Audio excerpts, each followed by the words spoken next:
Chapter 13, A Change of Fate. The book of fairy tales had stopped playing, but as Hades said, his story was not over.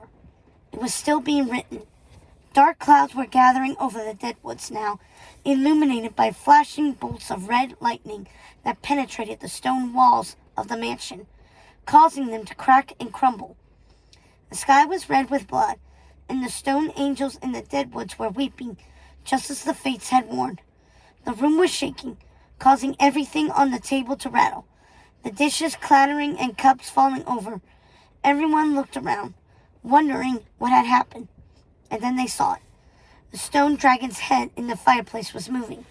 It had come to life, twisting its head right to left, cracking the stone.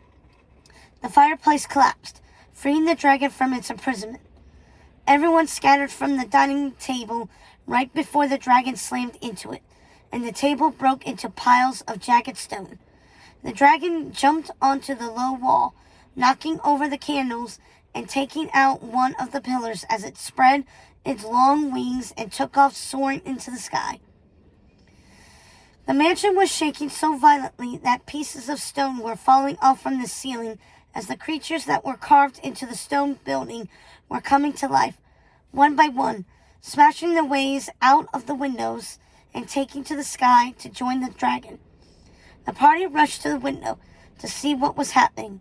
The stone ravens, gargoyles, and harpies were in flight. Even the weeping angels were imbued with life and were now circling above the dead woods as the dead emerged from their graves, marching toward the mansion. Hades looked around, trying to find the source of the magic, the person or thing causing this. He made his mind still and felt for the vibrations of the entities responsible, but they were eluding him. They were hiding in the shadows, like the insidious witches they were. And then he knew in that moment who it was. The Odd Sisters. "This is my fault," Circe cried. "I should have never tried to fuse my mothers into one person. We were happy in the place between, but I was selfish and wanted my mother with me in the land of the living, here in the dead woods. I thought combining them would make that possible." "You did what was fated, Circe. You're not meant to be in the place between, just like I wasn't meant to stay in the many kingdoms," said Hades. "So you're meant to be the lord of the underworld, forever doomed to be alone. For the record, I would happily help you destroy Zeus, if you asked me.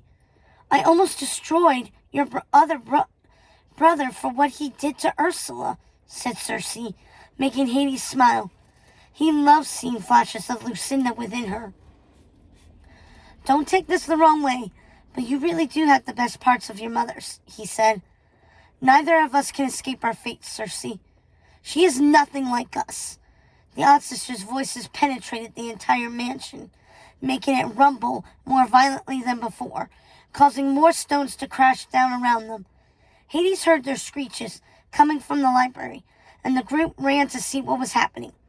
There, they saw the Odd Sisters making their way through the portrait hanging over the fireplace, clawing their way out. They looked like giant insects, their bodies contorting and squeezing out from the tight space, skittering down the stone walls until finally they were standing before them. Lucinda looked as if she had been torn apart and haphazardly stitched back together again. Blood oozed from the great gashes in her face as she laughed uncontrollably. The faces of Ruby and Martha were also soaked in blood, their eyes peering at Hades and the younger witches, radiating pain, terror, and hatred. Even Hades was horrified, and he ruled the dead.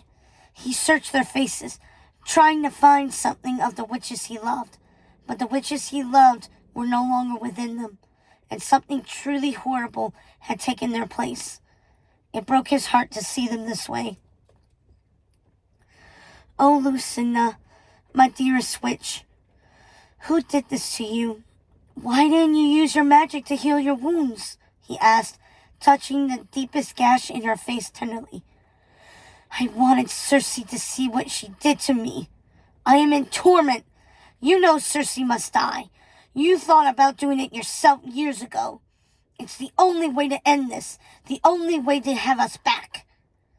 Ah, my loves, he said, looking at the odd sisters. He knew he owed this to them. He knew he had to make it right. Circe would understand.